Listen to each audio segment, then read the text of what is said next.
organizado. E aqui, no relatório, como eu mostrei, no momento propício eu vou tornar público, tem aqui as imagens dos integrantes do Comando Vermelho armados, aguardando a chegada do ministro. Bom, eu vou então agora passar o relatório. Bem-vindo ao nosso canal do YouTube. Aqui você vai acompanhar o meu trabalho na luta contra o crime e o criminoso. Então, inscreva-se no canal e ative as notificações, porque aqui é cacete no lombo e bala no rabo de vagabundo. Força e honra! A gente fala sobre crime organizado, que já o Estado já não tem mais o controle. Não tem como a gente não falar sobre a ida do ministro da Justiça na Maré. Como eu tenho 30 anos de experiência e tem muitos ex-alunos aí pelo Brasil, mundo afora, eu fiz contato com alguns que trabalham na área de inteligência do Rio de Janeiro para saber como é que é esse cenário de um ministro da Justiça, também pela força da liturgia do cargo, ele entrar naquela região. Bom, o que me passaram é que aquela rua, a rua a qual ele entrou, é a rua mais armada do Brasil. A cada 30 metros tem um integrante de uma facção armado. A ONG a qual o ministro teve a reunião, ela foi, a presidência, a diretoria foi escolhida pelo Índio, apelidado pelo Índio, que até hoje não conseguiram prendê-lo. E lá na Maré são quatro facções brigando pelo espaço.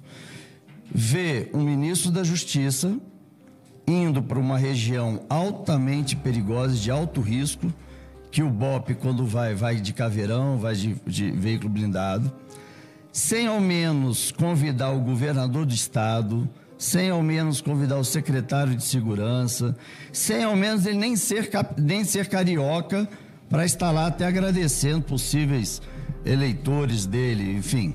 E ele se deslocar de Brasília para essa região. Eu recebi aqui também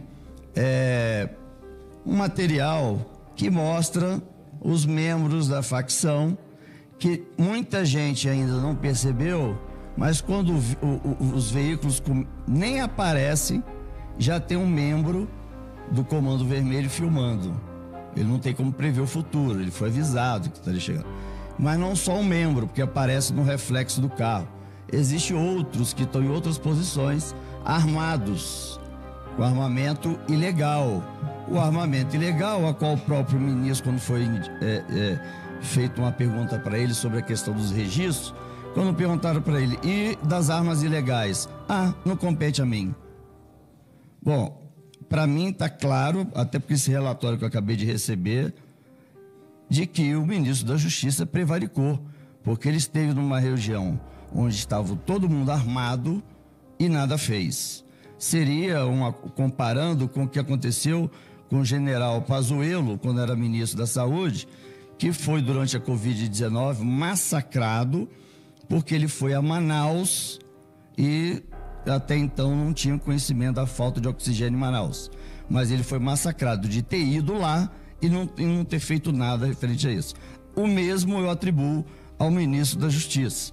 Então, é explicar o inexplicável. Eu que trabalho com isso há mais de 30 anos, eu jamais iria para um local desse se não tivesse todo o aparato de segurança, como senador, que dirá como ministro da Justiça. Então, quando falaram aqui que o Estado perdeu para o crime organizado, perdeu e o ministro da Justiça foi lá e carimbou e validou. Então, ele, até pela função dele, não deveria estar lá. Se quer ter encontro com essa ONG, que trouxesse essa ONG para Brasília. Agora, porque isso é algo, para quem está no Brasil lidando com isso, é algo fora, atípico da normalidade. Tanto é que o alto comando, não vou citar nomes, que conduz a questão de inteligência do Rio de Janeiro, me disse, senador, nunca na história do Rio de Janeiro isso aconteceu. Foi a primeira vez. Então, isso eu tenho um requerimento aqui também, que espero que seja aprovado, para convocar o ministro, que eu quero questioná-lo, até porque,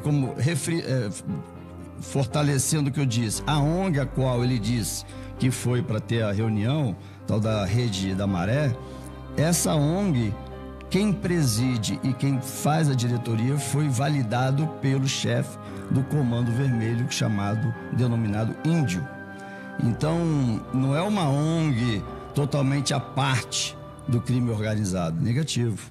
E lá, como são 4 grupos paramilitares, milícias, o comando da capital, PCC, CV, TCP, brigam entre eles e ficou, até então, marcado para cada passarela, cabe a um comando, a um crime organizado. E aqui, no relatório, como eu mostrei, no momento propício eu vou tornar público, tem aqui as imagens dos integrantes do Comando Vermelho armados, aguardando a chegada do ministro. Bom, eu vou então agora passar ao relatório, que muito me orgulha e me honra, porque foi um projeto apresentado pelo nosso digníssimo Major Olímpio, que, como o senhor mesmo falou, presidente, brigou muito por essa comissão. Eu fui testemunha. A gente brigava muito, mas eu dizia para ele que... Ele até dizia para mim, não, quando for montada a comissão, ela vai ter que ter o crédito do nosso trabalho. Eu falei, negativo, do teu trabalho, porque ele foi o primeiro a dar o start. E nesse projeto tem uma parte que eu queria até ler antes de tudo. Porque está dizendo aqui o seguinte: cumpra registrar, por fim, o caráter simbólico dessa proposição, apresentada pelo senador Major Olímpio, que nos deixou em 18 de março de 2021, vítima dessa pandemia, que ele combateu ativamente, mesmo de forma póstuma. Fato que reforça a importância do apoio dos senhores e senhoras senadores e senadoras na aprovação desse projeto de lei. Então eu vou passar direto para análise, se assim o presidente permitir. Vamos lá. Compete a essa comissão opinar sobre as proposições pertinentes a políticas de valorização, capacitação e proteção das forças de segurança, nos termos do artigo 104-F, inciso 1, a linha J, do Regimento Interno do Senado Federal, dispositivo que abrange a matéria em análise. Preliminarmente, a análise do mérito do projeto. É importante tecermos algumas considerações de caráter jurídico, a fim de promover um detalhamento da matéria. Conforme a decisão do artigo 144 da Constituição Federal, a segurança pública é um dever do Estado, direito e responsabilidade de todos, exercida para a preservação da ordem pública e da incolumidade das pessoas e do patrimônio, por meio da atuação da Polícia Federal, da Polícia Rodoviária Federal, da Polícia Ferroviária Federal, das Polícias Civis, das Polícias Militares, do Corpo de Bombeiros Militares e das Polícias Penais Federais, Estaduais e Distritais. O mesmo artigo 144 da Constituição Federal, em seus parágrafos 8 e 10, faz referência aos guardas municipais e aos agentes de trânsito, os quais, a despeito da controvérsia jurídica sobre a sua qualificação como agentes de segurança pública em sentido estrito, são indispensáveis para o atingimento do objetivo constante no caput daquele artigo e, por consequente, são parte integrante do sistema de segurança pública delineado constitucionalmente. A seu turno, os agentes socioeducativos são profissionais que atuam no âmbito do Sistema Nacional de Atendimento Socioeducativo, SINASS, responsável pela execução das medidas destinadas a adolescentes que pratiquem ato infracional, nos termos da Lei nº 12.594, de 18 de janeiro de 2012, e a despeito de não constarem no conjunto de carreiras arroladas no artigo 144 da Constituição Federal. Também exerce funções essenciais para o atingimento dos objetivos alencados no caput desse artigo, o que é reforçado pelo fato do Constituinte os ter equiparado aos agentes penitenciários para fins de instituições de regime especial de aposentadoria, nos termos do artigo 40, parágrafo 4b da Constituição Federal.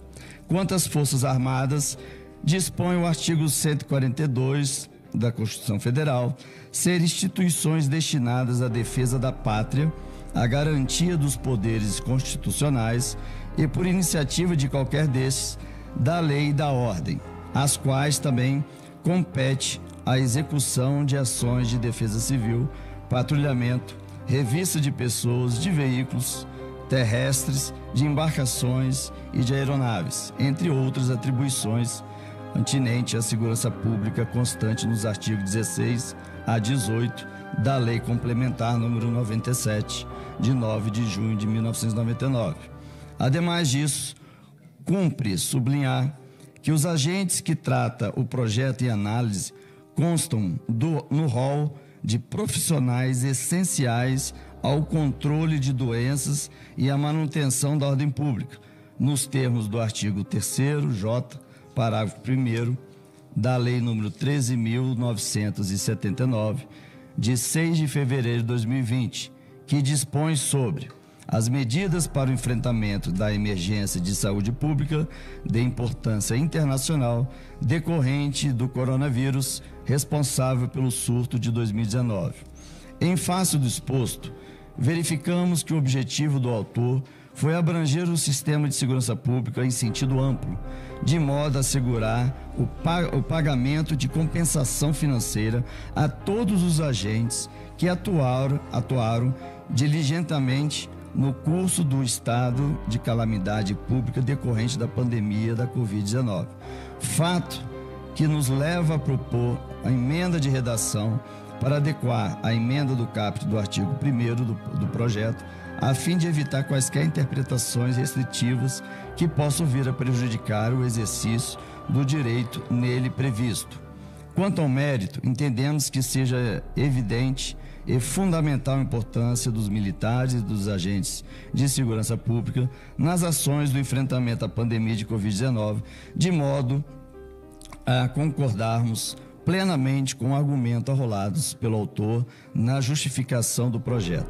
De fato, ao lado dos profissionais de saúde, os militares e os agentes de segurança pública atuaram diuturnamente durante a pandemia da Covid-19, desde o extremo sul do Brasil até os confins da Amazônia, tanto na manutenção da lei e da ordem, como na construção e operacionalização de hospitais de campanha, no transporte de equipamentos médicos, de vacinas, de oxigênios por terra, mar e ar, entre outras atividades essenciais para evitar o colapso das instituições públicas e privadas durante o estado de calamidade vigente desde o início do ano 2000. Voto. Pelo voto, votamos pela aprovação do PL 3.742 de 2020, com as seguintes emendas de redação.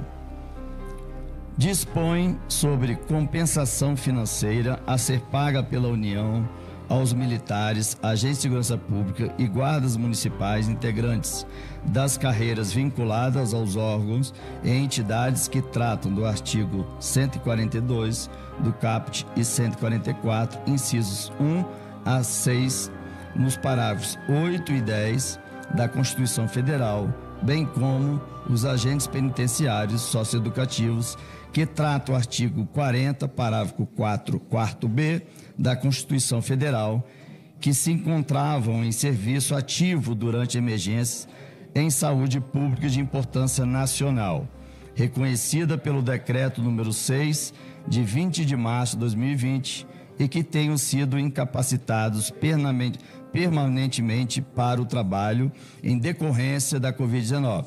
Estou finalizando. Dá-se o artigo 1º do PL 3.742, 2020, a seguinte redação. Artigo 1º. Esta lei dispõe sobre compensação financeira no valor de R$50 mil a ser paga pela União em prestação única aos militares, agentes de segurança e guardas municipais integrantes das carreiras vinculadas aos órgãos e entidades que tratam o artigo 142, caput, e o 144, incisos 1 a 6, e os parágrafos 8º a 10º da Constituição Federal, bem como aos agentes penitenciários e socioeducativos de que trata o artigo 40, parágrafo 4b da Constituição Federal, que se encontravam em serviços ativos durante a emergência de saúde pública de importância nacional, reconhecida pelo Decreto Legislativo número 6, de 20 de março de 2020, e que tenham sido incapacitados permanentemente para o trabalho em decorrência da Covid-19, ou ao seu cônjuge ou ao seu companheiro, aos seus dependentes e aos seus herdeiros necessários em caso de óbito.